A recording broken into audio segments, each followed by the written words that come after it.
नमस्कार दोस्तों। आज 13 अप्रैल को मेरे इस प्रोग्राम का तीसरा दिन हो गया है और आपका जो सहयोग मुझे मिल रहा है उससे मैं बहुत ही आह्लादित हूँ। आपका बहुत बहुत धन्यवाद। आज 13 अप्रैल है, वैशाखी है। वैशाखी की आप सबको बहुत बहुत शुभकामनाएं। उत्तरी भारत में वैशाखी के दिन फसल जो है उसको निकालने का दिन होता है और ख़ास तौर से पंजाब और उसके लगते इलाकों में इसकी बहुत ही धूमधाम से मनाया जाता है। आप सबको बहुत बहुत एक बार फिर शुभकामनाएं। लेकिन वैशाखी को जब याद करते हैं तो हमें 13 अप्रैल 1919 भी याद आ जाता है बरबस, जब जलियांवाला बाग के अंदर जनरल डायर ने जो कांड किया था, जो निर्मम हत्याकांड उनके निर्देशन पर हुआ और हमारे सैकड़ों नागरिक, हमारे भारतवासी, हमारे भाई बहन बच्चे, उनकी गोलियों से भूनकर हत्या कर दी गई। उन सबको भी विनम्रता के साथ श्रद्धांजलि अर्पित करते हैं और उनके उस शहादत की भी बहुत बड़ी भूमिका है हमारे आज़ादी के आंदोलन में, जो कांग्रेस के नेतृत्व में उस समय हुआ और हमें 15 अगस्त 1947 को आज़ादी मिली। तो अब आते हैं हम खबरों पर। एक एक करके आज थोड़ा शॉर्ट रखूँगा क्योंकि खबरें बहुत ज़्यादा हैं, छोटी छोटी खबरें हैं, लेकिन हमें जानकारी होनी चाहिए और एक विश्लेषण होना चाहिए। खबर आई है कि 4 साल में 1,31,000 पद रिक्त हो जाएंगे। मतलब रिटायरमेंट होंगे लोगों के, जो पुरानी नौकरियां कर रहे हैं उनका 4 साल में इतना रिटायरमेंट। नॉर्मली 30-40 हज़ार लोग हर साल रिटायर होते हैं। अब ये जो पिछले बहुत वर्षों से देख रहा हूँ मैं, कई सरकारों में नौकरी में रहते हुए भी सुझाव दिए हैं, लेकिन आज तक कोई मुख्यमंत्री इसको इम्प्लीमेंट नहीं कर सका। अगर कोई मुख्यमंत्री इसको इम्प्लीमेंट कर दे तो मैं समझता हूँ कि सरकारी नौकरी को लेकर के जो ये आपाधापी और भीड़ है, उसमें होना ये चाहिए कि आप हर साल सभी पदों के बारे में रिक्तता को छोड़ दीजिए, आप एक रिक्रूटमेंट प्रोसीजर का सिस्टम बनाइए। तो अब आज अप्रैल चल रहा है, 30 अप्रैल को अगर मान लीजिए नगर पालिकाओं के रेवेन्यू ऑफिसर्स के 17 लोग रिटायर होते हैं पूरे राजस्थान में, तो 1 मई को आपके पास 17 रेवेन्यू ऑफिसर्स सेलेक्टेड होने चाहिए जिनका पद स्थापन 30 अप्रैल को ही जारी कर दें, जिससे कि वो 1 मई को जाकर ज्वाइन कर लें। ऐसा सिस्टम असंभव नहीं है, ये संभव है और सरकारों को इस पे आना पड़ेगा, नहीं तो सरकारों की खुद की परफॉर्मेंस डे बाय डे गिरती चली जाएगी। देखते हैं इस सुझाव पे क्या अमल होता है। दूसरा खबर फ्रंट पेज पे थी कि नेशनल हेराल्ड की जितनी संपत्तियां, लगभग 661 करोड़ रुपए उसमें लिखी हुई है अखबार में, वो जो ईडी ने सोनिया जी, राहुल जी को पूछताछ के लिए बुलाया था, उसी सिलसिले में उन्होंने ये जो संपत्तियां हैं नेशनल हेराल्ड का, जो बहादुर शाह जफर मार्ग पे भवन है या चंडीगढ़ में या मुंबई के बांद्रा में अन्य जहाँ भी संपत्तियां हैं, उन सबको ईडी अटैच करेगी। अटैच करने का नोटिस दिया है। मैं समझता हूँ कांग्रेस में बहुत बड़े बड़े वकील हैं और किसी प्रकार का कोई आर्थिक मनी लॉन्ड्रिंग का मामला कांग्रेस के नेताओं ने नहीं किया है, इसलिए इसको बहुत पुरजोर तरीके से कांग्रेस को लड़ना होगा और हमारे नेताओं के साथ सॉलिडेरिटी दिखा करके और इस मामले में आगे बढ़ना होगा। ट्रंप ने यू टर्न लिया है। किस पे? कंप्यूटर पे, चिप्स पे और मोबाइल फोन्स पे, एंड्रॉयड फोन्स पे। क्यों? कि खुद की क्षमता है नहीं। 4 दिन में मालूम पड़ गया कि ये तो बहुत महंगे हो गए अमेरिका में, तो टैरिफ हटा दिया। ये ट्रंप का यू टर्न एक मजाक हो गया है, ट्रंप का टैरिफ एक मजाक हो गया है और इस पे विश्व भर के जो प्रमुख देश हैं इनको मिल कर के और एक रणनीति बनानी चाहिए। हालांकि हमारे पूर्व वित्त मंत्री पी चिदम्बरम जी ने एक लेख लिखा है, इंडियन एक्सप्रेस और पंजाब केसरी में छपा है, उसमें उन्होंने बड़ा अच्छा भारत के लिए सुझाव दिया है कि भारत को बहुत ज़्यादा चिंतित होने के बजाय इंटरनल असेसमेंट करके और एफडीआई जो हमारे यहाँ कोई टैरिफ के बाद कम नहीं हुई है, एफडीआई हमारे यहाँ पहले से कम हो गई है और जो एफआईआई फॉरेन इंस्टीट्यूशनल इन्वेस्टर जो स्टॉक एक्सचेंज में पैसा डालते हैं, 3 महीने बाद वापस ले जाते हैं, डालते हैं तब वो भाव बहुत ऊंचे हो जाते हैं, फिर ऊंचे भाव पे मुनाफा कमा के वापस चले जाते हैं। तो इस तरह की प्रवृत्ति को भारत सरकार को रोकने के लिए सेबी को डायरेक्शंस देने होंगे और भारत के बॉम्बे स्टॉक एक्सचेंज को एक सट्टा प्लेटफॉर्म बनाने से रोकना होगा और भारत को अपनी इंडस्ट्री को मजबूत करते हुए और भारत को अपने एक्सपोर्ट के लिए नए क्षेत्रों को चुनने पे ध्यान देना होगा। और जो चीज़ें अमेरिका से हम मंगाते हैं उनको अमेरिका से आते रहने देने में कोई हर्ज नहीं है, लेकिन जो हम डेवलप कर सकते हैं वो धीरे धीरे हमें उसको इकोनॉमाइज करके सस्ता बनाना पड़ेगा और उस पर ध्यान देना चाहिए। इसी तरह एक मुख्यमंत्री कार्यालय की आई है कि उन्होंने डायरेक्शन दिए हैं कि 25 योजनाएं जिसमें जल जीवन मिशन भी एक प्रोजेक्ट है, उसकी मॉनिटरिंग सीएमओ खुद करेगा। सीएमओ राइजिंग राजस्थान की तो कर ही रहा है, उसकी क्या स्थिति है वो कभी तक तो सार्वजनिक हुई नहीं है। जल जीवन मिशन के भी बारे में एक उदाहरण दे देता हूँ, मैं कोई कटाक्ष नहीं कर रहा हूँ भजन लाल जी आप पर, लेकिन आप खुद याद कर लीजिए, आपने 10 जून 2024 को चुनाव के 6 दिन बाद आपने बैठक ली थी और आपने घोषणा की थी कि 31 जुलाई तक 20,000 करोड़ के जल जीवन मिशन के ठेकों के वर्क ऑर्डर हो जाएंगे। आप एनालाइज कर लीजिए, अभी जून आने में केवल 2 महीने बाकी हैं और वो 20,000 करोड़ के ठेकों के वर्क ऑर्डर आपने दे दिए क्या नहीं दिए। मैं जिम्मेदारी के साथ कह रहा हूँ कि वही काम नहीं हो पाया। और मैं परसों भी कहा था 72,000 करोड़ के वर्क ऑर्डर देने हैं और केंद्र सरकार ने भी आप पर रोक लगा दी है। आप और केंद्र सरकार उलझते रहिए।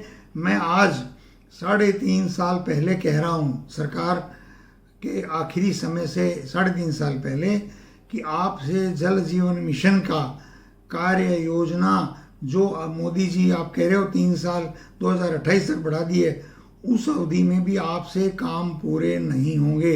ये तो इस चुनौती को तो आपको स्वीकार कर ही लेना चाहिए। 3.5 साल बहुत बड़ा समय होता है। खैर देखते हैं। खबर के रूप में छोटी है लेकिन जयपुर शहर में ये काफ़ी बड़े विस्तार पे चल रही थी कि सिरसी रोड पे जो अतिक्रमण हटाए हैं, अतिक्रमण हटने चाहिए, लेकिन आज जो खबर आई है वो चिंताजनक है कि जेडीए कह रही है वो सिरसी रोड उस पॉइंट पे 160 फीट है, जयपुर नगर निगम कह रही है वो 100 फीट है। दोनों विभागों के मंत्री एक हैं, तो क्या इतना बड़ा कदम उठाने से पहले जेडीए अपने मंत्री की इजाज़त नहीं लेता और मंत्री नहीं कहता कि भाई नगर निगम में भी चेक कर लो, अब इसका फैसला वो करें।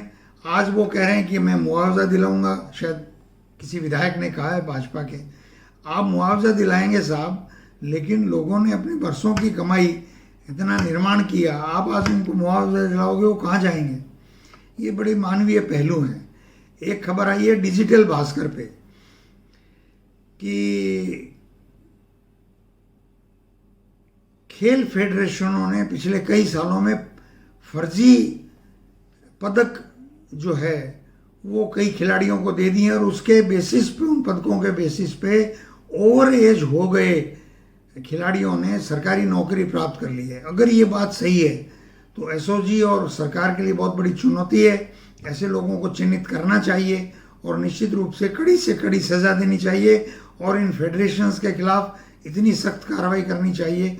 अब एक फेडरेशंस में भी क्या हो गया है कि राजनेताओं के इंटरेस्ट डेवलप होते चले गए हैं। क्रिकेट में अपने अमित शाह जी ने अपने बेटे से शुरू किया और विभिन्न जगह मुख्यमंत्रियों ने, मंत्रियों ने क्या क्या खेल चला है सबको मालूम है और चल रहा है, कोई छुपा हुआ आपसे है नहीं। एक खबर भी डिजिटल पे ही चल रही है बहुत ज़्यादा कि कंपनियां फेक न्यूज़ बनाने के लाखों करोड़ों रुपए लेती हैं। तो ये बात भी सामने आई है कि सोनिया जी, राहुल जी, प्रियंका जी, कांग्रेस के अन्य नेताओं, नेहरू जी के खिलाफ, इवन अब तो ये भी आ गया कि अमित शाह जी की भी डीप फेक न्यूज़ बनने लग गई है। तो मेरी तो अब यही गुजारिश रहेगी भाजपा से, खास तौर से क्योंकि वही ये काम ज़्यादा करते हैं, कि भाई ये सब बंद होना चाहिए और ऐसी कंपनियों को चिन्हित करके उनको कठोर से कठोर दंड दिलाने की कार्रवाई होनी चाहिए। लेकिन कौन शुरू करेगा नहीं करेगा, मैं इस बारे में कहना बड़ा मुश्किल है। और एक खबर बड़ी इम्पोर्टेंट है छोटी सी किसानों के लिए कि मृदा मिट्टी के 5,39,000 नमूनों को विश्लेषण किया जाएगा। मनमोहन सिंह जी ने शुरू की थी मृदा परीक्षण 2012 में, लेकिन बाद में मोदी जी ने उसको कैच कर लिया और कहा कि मृदा स्वास्थ्य योजना करके लाए उसको। मैं मोदी जी से और मुख्यमंत्रियों से जो हो गया वो भूलते हुए गुजारिश करता हूँ कि मृदा की शक्ति दिन ब दिन घटती जा रही है। मेरे खुद गंगानगर में हमारी ज़मीन है, आज तक सरकार की तरफ से कोई कृषि पर्यवेक्षक ने गांव में आकर के मीटिंग नहीं ली कि भाई यहाँ की ये मिट्टी के सैंपल हैं, आप ऐसी खेती करिए या ये पोटाश ज़्यादा डालिए या गोबर डालिए या कोई और ऐसी चीज़ें भारत सरकार ने विकसित की हों। इतने रिसर्च सेंटर्स हैं पंतनगर में और दिल्ली में पूसा का, नेहरू जी सब स्थापित कर गए थे, उनका उपयोग लीजिए। लेकिन मुझे लग रहा है कि केवल किसानों की बात हो रही है, कुछ किसानों को भी ऐसी खबरें पढ़ करके आगे बढ़ के समूह बनाने चाहिए और ये सोशल मीडिया छोड़ करके और कृषि विभागों के कैंप लगवाने चाहिए। जो विकसित किसान हैं वो ये कर सकते हैं। कुछ जगह ये आ रही है कि जो निःशुल्क गेहूँ मिलता है खाद्य सुरक्षा का, वो आयरिश स्कैनर की वजह से लोगों को दिक्कत आ रही है। ऐसा होना तो नहीं चाहिए, क्योंकि अंगूठे की जो दिक्कत थी कि उम्र के कारण अंगूठे की ये जो लाइनें हैं मुझे भी मेरी थोड़ी कम दिखने लगी हैं, तो उसकी जगह आयरिश स्कैनर आ गया। तो ऐसा लगता है आयरिश स्कैनर में धूप पड़ने से वो चमक जाता था, तो उसका भी निदान मैंने कुछ डीलर से बात की, पता लगा कि वो एक दूसरा इंस्ट्रूमेंट जाया जिससे वो धूप का असर नहीं होगा। तो हो सकता है कि बहुत जगह नहीं पहुंचा हो, तो ये हमारे डीलर्स की भी जिम्मेदारी है और राजनीतिक कार्यकर्ताओं की भी जिम्मेदारी है कि आयरिश स्कैनर के साथ अगर वो छाया के लिए वो जो एक इंस्ट्रूमेंट आता है वो अगर नहीं आया है तो गाँवों में पहुंचाने के लिए सरकार को प्रयास करें। और बिजली का एक छोटा सा यह आया है कि अपंजीकृत जो उपभोक्ता हैं उन पर तो ये प्रभाव पड़ेगा, क्योंकि जो निःशुल्क बिजली में इस सरकार के आने के बाद लोगों ने पंजीकरण नहीं कराया है। तो सरकार को ये क्लियर भी करना चाहिए कि अब क्या वो पंजीकरण करा सकते हैं। पहले मान लीजिए 1 करोड़ लोग निःशुल्क बिजली 100 यूनिट वाले में हैं, तो जो अब कोई घर अलग हो गया, बेटा अलग रहने लग गया, 2 कमरे अलग बना लिए, वो अपना पंजीकरण करा सकते हैं या नहीं। अगर करा सकते हैं तो सरकार को खुद अभियान चलाना चाहिए। और गुजरात में एक आई है कि गुजरात में संविधान बचाओ यात्रा शुरू होगी, तो बहुत अच्छी बात है। गुजरात में जिलाध्यक्षों के चयन के लिए भी AICC ऑब्जर्वर्स की नियुक्ति हो गई है। ऑब्जर्वर्स क्या काम करते हैं क्या नहीं करते हैं ये मैं सार्वजनिक रूप से नहीं कहूँगा, पार्टी में मैंने अपना संदेश भेजा है, कोई पढ़ेगा तो अच्छी बात है, फ़ायदेमंदी होगा। दिलावर जी कार की डिक्की में से निकल रहे हैं, वो कहते हैं मेरी कमर में दर्द है इसलिए डिक्की में सोता हूँ। आप सोइए, ड्रामा कीजिए, लेकिन 1 लाख शिक्षकों के पद रिक्त हैं। आप माध्यमिक शिक्षा बोर्ड, अधीनस्थ सेवा बोर्ड और RPSC मुख्यमंत्री जी DOP मिलके अगर ये पद नहीं भरेंगे तो राजस्थान के विद्यार्थियों की शिक्षा का क्या हाल होगा। उनकी भी कमर में दर्द हो जाएगा। शिक्षा की कमर में दर्द हो गया दिलावर जी, तो प्रदेश कहाँ जाएगा ये बता दीजिए। और रेलवे में हमारे जो प्रधानमंत्री और रेल मंत्री हैं उन्होंने सीनियर सिटीजन्स का जो टिकट में डिस्काउंट का लाभ था वो बंद किया है, तो अब तक 8,911 करोड़ रुपए रेलवे ने कमा लिए हैं। लेकिन सीनियर सिटीजन्स को इसका कितना रिलीफ मिलता है इस बारे में उन्होंने नहीं सोचा। लाखों करोड़ रुपए का टर्नओवर करने वाली रेलवे को सीनियर सिटीजन्स के लाभ को वापस देने पर पुनर्विचार करना चाहिए, ऐसा मेरा मानना है। बहुत बड़ी खबर एक लगातार कल से चल रही है, आज अखबारों में भी है कि सुप्रीम कोर्ट को राष्ट्रपति को कहना पड़ा है। आप देखिए बहुत बड़ी बात है ये, क्योंकि राज्यों से बिल पारित हो जाते हैं। सब जगह भाजपा की सरकार तो है नहीं कि भी केंद्र से पूछ करके अपना बिल बनाएंगे। बिल बनाते हैं राज्य की व्यवस्थाओं के अनुरूप, जो उनको ठीक लगता है, विधानसभा के बहुमत से पारित होकर के बिल पास कराते हैं। उस पर अगर राष्ट्रपति साइन नहीं करें तो ये तो थोड़ी बात उचित नहीं है। इसलिए सुप्रीम कोर्ट ने राष्ट्रपति जी को कहा है कि आप 3 महीने में बिल का फैसला करें, या तो ऐतराज़ लिखित में भेजें या बिल को हस्ताक्षर करें। अच्छा कदम है ये सुप्रीम कोर्ट का। राजस्थान के सबसे लंबे समय तक लगातार 17 साल मुख्यमंत्री रहे मोहनलाल सुखाड़िया जी की बहुत बड़ी एक मूर्ति वहाँ उदयपुर में लगी हुई है। वो कल अंधड़ आने से बहुत बड़ा पेड़ वहाँ आसपास था, वो गिर गया और मूर्ति नीचे गिर गई, क्षत विक्षत हो गई। प्रशासन उस पर कदम उठा रहा है, परंतु मैं सभी पूरे देश में ये प्रार्थना करता हूँ, कार्यकर्ताओं से, नेताओं से, प्रशासन से, कि हमारे जो महान लोग हुए हैं, चाहे वो साइंटिस्ट रहे हैं, प्रशासक रहे हैं, नेता रहे हैं, समाज चिंतक रहे हैं, जिनकी भी मूर्ति के आसपास बड़ा पेड़ हो तो डालियां काट दें, और जब भी नगर निकाय के पास या पंचायत के पास धन की व्यवस्था हो जल्दी से जल्दी करके छतरी बना दें, जिससे कि वो कहीं से कोई पेड़ वगैरह गिर भी जाएगा तो तात्कालिक नुकसान नहीं होगा। राहुल जी ने कल युवा कपड़ा डिज़ाइनरों से मुलाकात की है। राहुल जी एक अलग तरीके से राजनीति कर रहे हैं। देखिए, वो चमड़े का काम करने वाले, एक जूता बनाने वाले से मिले अमेठी रायबरेली के, उससे पहले मैकेनिक से मिले, मिस्त्रियों से मिले। अब कल उन्होंने जवाहर जैकेट बनाई है, काटी है, सिलाई की है, उस पर स्टार्स लगाए हैं। तो मैं देश की जनता से ये आग्रह करता हूँ कि आप राहुल जी के बारे में चिंतन करें, मनन करें। एक ईमानदार और सच्चा जनसेवक, जो बिल्कुल सच्चाई की एक प्रतिछाया हैं, वो भारत के प्रधानमंत्री के रूप में अपने आप में एक विलक्षण प्रतिभा हैं। उनके लिए ज़रूर विचार करें, मैं देश की जनता से अपील करना चाहता हूँ। बहुत बड़ी खबर पत्रिका ने दी है कि राजस्थान के अमृत 2 में, नहीं पंजाब केसरी ने दी है कि अमृत 2 में करीब 4000 करोड़ रुपए खर्च हो गए। शहरों में सीवरेज की इतनी बुरा हाल है। अभी मुख्यमंत्री गए थे गंगानगर में, सीवरेज कंपनी और विभाग के खिलाफ बहुत लंबी चौड़ी शिकायत की। जगह जगह खड्डे हैं, चैम्बर्स धंस गए हैं या चैम्बर बहुत ऊंचे हैं, सीवेज बह रहा है, इसका मतलब लेवल सही नहीं है। ये बहुत बड़ा विषय है। प्रदेश में हज़ारों करोड़ रुपए, लाखों करोड़ रुपए सीवरेज पे खर्च हो गए हैं। उसकी एक ऑडिट होनी चाहिए। एजेंसी मुकर्रर करके उसको 25-50 करोड़ रुपए सरकार दे और मालूम करे कि कहाँ कहाँ लेवल गलत हो गए, तो ठीक करो। किसी के खिलाफ कार्रवाई करनी हो बाद में करना, ठीक करो पहले। और पूरे सीवरेज सिस्टम की सही होने की ज़रूरत है। राजस्थान में डाटा सेंटर बनेगा, अगर बन पाता है तो मैं समझता हूँ बहुत अच्छा कदम होगा, लेकिन मुझे संशय है इसमें पावर का कंजम्पशन बहुत ज़्यादा होगा। और राजस्थान में कितना डाटा सेंटर के लिए हमारे पास टेक्निकल नो हाउ है और टेक्निकल एक्सपर्ट्स कितने हमारे पास हैं, वो अगर इंफॉर्मेशन टेक्नोलॉजी विभाग के जिस पे बहुत ज़्यादा आरोप लगते रहे हैं उसकी तरह ही चला जाएगा तो बहुत बदनामी हो जाएगी। इसलिए अगर मुख्यमंत्री इस तरफ बढ़ रहे हैं तो उनको निश्चित रूप से पहले ये देखना होगा कि वो किन को ये सौंप रहे हैं। टाटा कंसल्टेंसी वालों से बात करके कुछ होना चाहिए।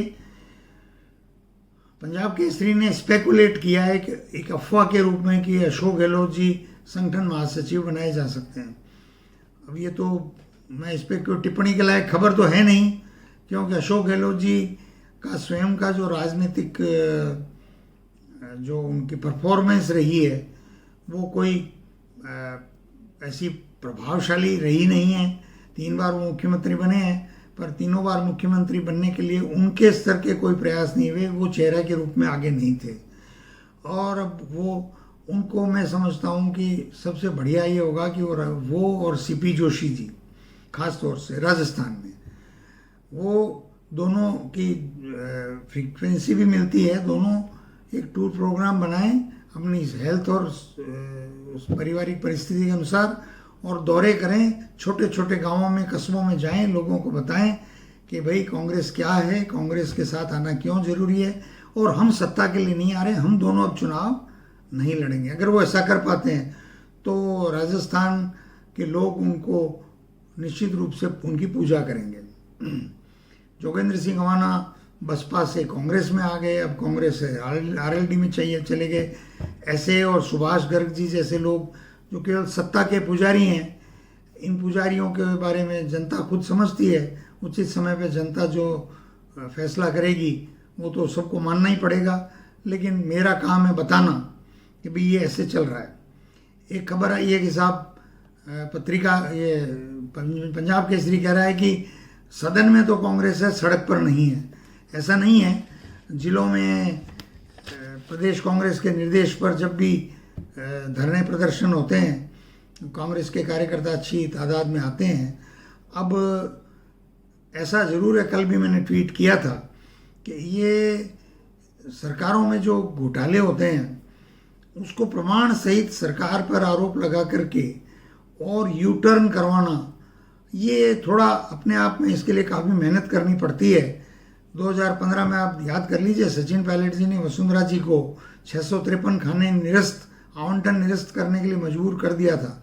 वो अपने आप में एक बहुत बड़ा कदम था। लाखों करोड़ रुपए का मिनरल जो है वो ऐसे ही बिना ऑक्शन के चला जाता, तो प्रदेश की बहुत बड़ी सेवा भी हुई और एक नैरेटिव सेट हुआ वसुंधरा राजे जी की सरकार के भ्रष्टाचार को लेकर के, और उसका कांग्रेस को फायदा मिला और सरकार वापस आने में वो बहुत बड़ा एक टर्निंग पॉइंट था।